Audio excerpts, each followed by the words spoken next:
Today, we're unraveling a truly bizarre and honestly incredibly high-stakes true crime story. We're looking at a massive drug bust at the UK border that somehow dragged in an entirely innocent, globally famous brand, Kim Kardashian's Skims. It's a crazy story full of invisible compartments, digital counterforensics, and hijacked global supply chains. Just picture the contrast here. On one side of the exact same heavy goods vehicle, you've got 28 pallets of totally legitimate Skims shapewear, just a normal, everyday commercial shipment, right? But on the other side, 90 kilograms of high-purity Class A cocaine. We're talking an estimated street value of 7.2 million British pounds. That's roughly 9.4 million US dollars. It completely sets the massive stakes of this interception at the Port of Harwich, showing us just how everyday commerce is literally being weaponized by criminal networks. Okay, let's dive into this. We'll be looking at 1. The Skims contraband interception, 2. Anatomy of the concealment, 3. Timeline of the smuggling, 4. The expendable courier economic, 5. Advanced border detection tech, and 6. Securing global supply chains.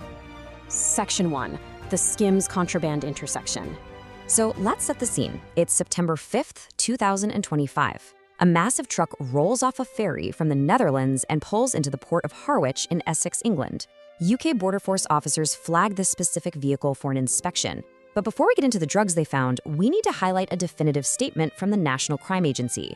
They explicitly stated the load was entirely legitimate and neither the exporter nor importer were connected to the smuggled load. Kim Kardashian's brand, the European exporters, the British importers, they were completely innocent victims here. Actually, scratch that, it wasn't just innocent. They had absolutely zero idea this was happening. As we'll see, the cartels just used the brand's pristine shipping history as an invisible shield. Section 2, Anatomy of the concealment. To understand how they managed this without ever touching the actual cargo, we have to talk about supply chain hijacking. Basically, this is when organized crime networks target compliant, high-volume corporate logistics. Instead of messing with the physical merchandise, which, warehouse workers would probably notice, they alter the transport vehicle itself. It's like a parasite attaching to a healthy host to trick automated customs algorithms into thinking the transit is totally low risk. And this brilliantly illustrates exactly how they pulled it off. Step 1, they engineered a specialized custom compartment right into the structural skin of the truck's rear trailer doors. Visually, the doors worked perfectly. Step 2, they carefully hid 90 individually wrapped 1 kilo packages of cocaine inside that false cavity. And step 3, they left the 28 Skims pallets completely untouched to avoid any suspicion. It is literally a masterclass in exploiting legal logistics networks. Section 3, Timeline of the smuggling. So the journey kicks off in the Netherlands. The driver, a 40-year-old Polish guy named Jakub Jan Konkel, completely denied knowing anything about the drugs. But investigators pulled the truck's electronic tachograph, the device that records speed and distance. Well, it revealed an unlogged 16-minute stopover in the Netherlands. Boom! Authorities pinpointed that 16-minute window as the exact moment the cartel rapidly loaded the 90 packages into those pre-modified doors with the driver's active cooperation. After that, he hopped on the ferry at the Hook of Holland, sailing straight into the interception in Harwich. But the sophistication didn't stop at the truck's structural mods. The cartel actually gave Konkel a burner phone hooked up to their network. And digital forensics found out this thing was programmed with an 18-hour auto-wipe data destruction protocol. Seriously, advanced counterforensics. If the driver gets busted, the phone automatically scrubs all call logs, messages, and location metadata within hours. It's perfectly designed to protect the cartel bosses from being traced. Section 4. The expendable courier economical. 7.2 million British pounds. Remember, that is the colossal street value of the cocaine sitting in those truck doors. Now contrast that massive number with 4,500 euros, which is roughly 5,200 US dollars. That tiny amount is the illicit payout Konkel was promised for executing this wildly high-risk border crossing. Now, what's really interesting about this math is the staggering imbalance of the risk-to-reward ratio. Konkel's payout of 4,500 euros, that's literally just 0.054% of the total cargo value. For his role, he pled guilty at Chelmsford Crown Court and got slammed with a 13.5-year prison sentence.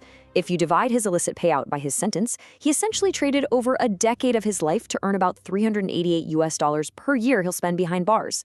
This perfectly illustrates how cartels operate today. They pass almost all the operational risk down to cheap, expendable labor. The higher-ups lose some product, sure, but they don't lose their freedom. And that brings us to a key point from Paul Orchard at the National Crime Agency. He emphasized that catching this removed a massive amount of cocaine, wiping out cartel profits. But more importantly, with Konkel behind bars, they lost an important enabler. Taking out these corrupt drivers genuinely disrupts the logistical backbone of organized crime, preventing a ton of suffering downstream. Section 5. Advanced Border Detection Tech. So how did Border Force actually catch this invisible anomaly? Well, modern border screening is basically a high-tech forensic lab. First up, they deployed high-energy X-ray and gamma-ray non-intrusive inspection scanners. This tech lets officers literally see right through the steel of the vehicle without unloading a single box. That's exactly what exposed the false cavity in the doors.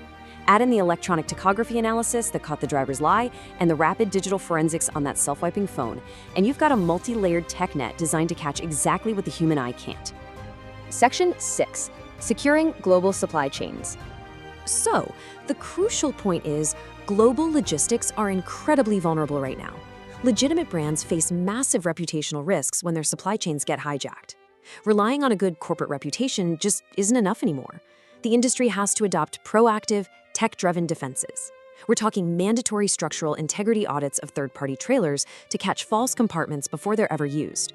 We also need real-time telematics and GPS geofencing. If a truck makes an unlogged 16-minute stop, like Konkel did, the system should trigger instant automated alerts for unauthorized route deviations, flagging that vehicle for an X-ray the second it hits the border. Which leaves us with this final, provocative question to wrap up our explainer. Can global logistics ever truly outpace the ingenuity of organized crime?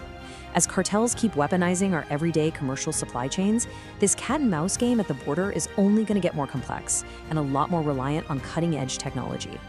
Thanks for joining me for this deep dive. Next time you order something online, take a second to think about the incredible, hidden security battle it might have passed through just to get to your door.